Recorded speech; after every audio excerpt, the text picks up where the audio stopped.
A continuación, vamos a calcular las intensidades del circuito. I1, I2, I3, I4 e I5. Pueden ver este ejercicio en el libro de problemas porque aparece como ejercicio número 4.1. Los valores de las resistencias y las fuentes de tensión se indican aquí a la izquierda. Y como se solicita aplicar el método de análisis por nudos, es recomendable que todas las fuentes del circuito sean fuentes de intensidad. En el circuito existen dos fuentes reales de tensión, por lo que pueden transformarse en sus fuentes de intensidad reales equivalentes.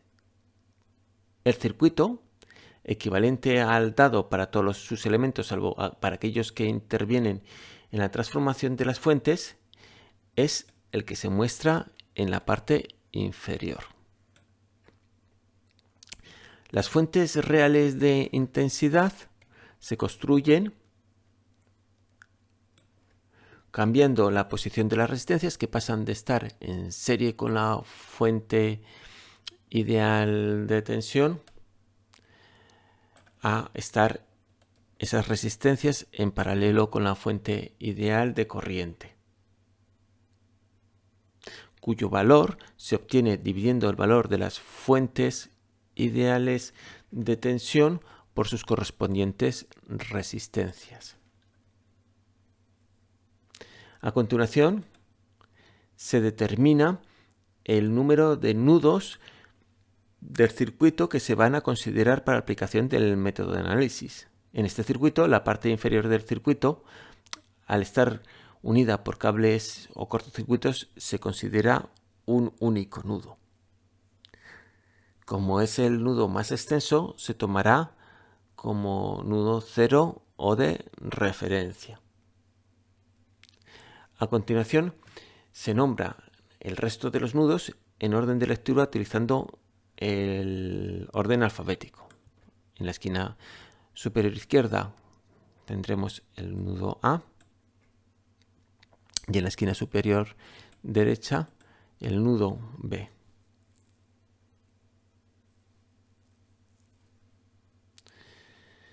Existen dos comprobaciones importantes a la hora de localizar y denotar los nudos de un circuito para la aplicación del método de análisis por nudos. La primera comprobación es verificar que todos los elementos del circuito están flanqueados por un nudo en cada uno de sus extremos. Si coloreamos los conductores, no dejar conductores sin estar asignados a ningún nudo equivale a comprobar que todos los conductores están coloreados. Por otro lado, a cada extremo de los dipolos debe llegar nudos distintos, es decir, tiene que tener colores diferentes a ambos extremos. Si hubiera algún elemento con el mismo nudo o color a ambos lados, en ambos extremos, eso significa que el elemento está cortocircuitado y lo mejor que podemos hacer con un elemento cortocircuitado es eliminarlo del circuito, porque si no nos va a dar muchos problemas.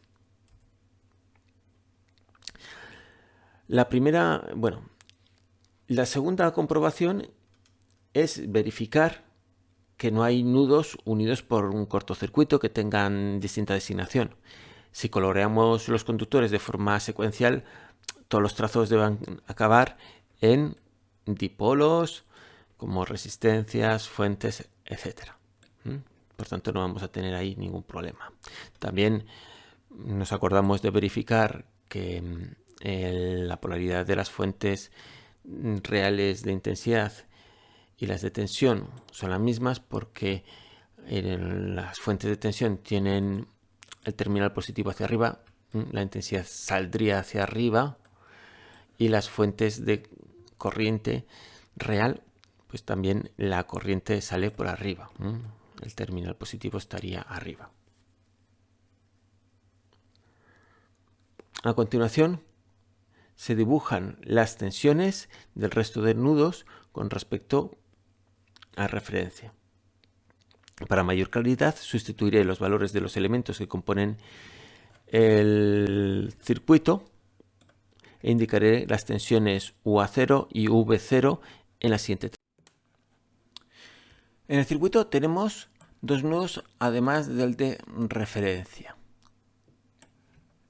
Las tensiones de nudo será la tensión del nudo A con respecto de referencia, que es UA0, y que será la primera incógnita del sistema de ecuaciones, y la tensión del nudo B con respecto a referencia, que será UB0 y es la segunda incógnita del sistema de ecuaciones. A continuación voy a proceder a rellenar la matriz de admitancias. Empezaré por la diagonal. En la posición A de la diagonal voy a sumar todas las admitancias que están conectadas al nudo A. Y conectadas al nudo A tenemos la admitancia de 1/2, la de 1/6 y la de 1/4. Por tanto, escribo en la posición A de la diagonal 1/2 más 1/6 más 1/4. Las admitancias conectadas al nudo B las colocaré en la posición B de la diagonal. Las admitancias que tengo conectadas al nudo B es la de 1/4, la de 1/8 y la de 1/10.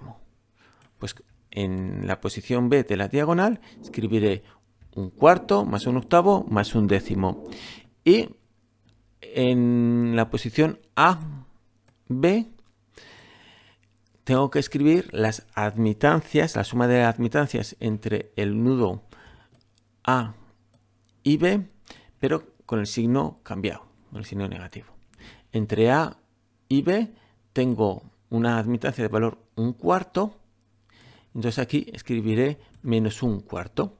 Y como la matriz es simétrica, en su posición simétrica también tendré que poner 1/4. Ahora voy a ver las intensidades inyectadas en el nudo a través de las fuentes, claro. Al nudo A le llega por la fuente de 10 amperios un valor de 10 amperios positivo porque la fuente aporta corriente al nudo. En el nudo B tenemos que la fuente de corriente le está inyectando, le está aportando 1 amperio. Como si un aporte de 1 amperio es positivo.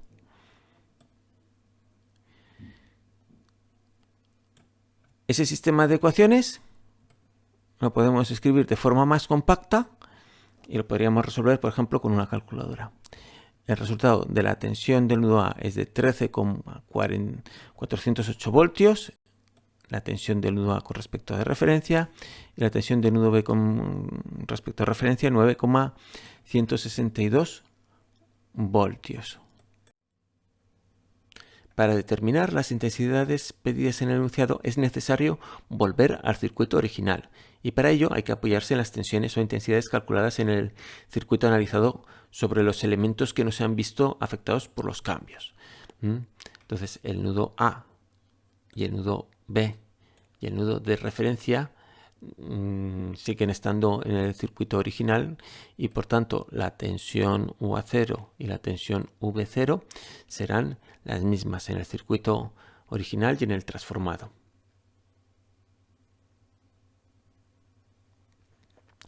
Por tanto, pues si calculo las intensidades en orden de lectura de izquierda a derecha, primero me encontraría con la intensidad I1, que la puedo calcular como la tensión en la resistencia 2 original, no en la transformada, en la original, dividido por 2 ohmios.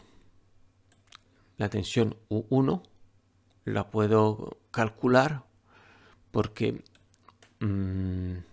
si voy del positivo al negativo por este trayecto, tengo que la tensión U1 es 20 voltios a favor menos UA0. 20 voltios a favor menos UA0, eso es la tensión U1, y dividido por los 2 ohmios me quedan 3,296 amperios. Ahora voy a calcular la intensidad 3. En este sentido, hacia abajo, también tengo la tensión de luna con respecto a referencia. Por tanto, la intensidad I3 será la tensión UA0 dividido por los 6 ohmios de la resistencia, con un signo positivo porque ambas dos referencias de intensidad y tensión van hacia abajo, van en la misma dirección.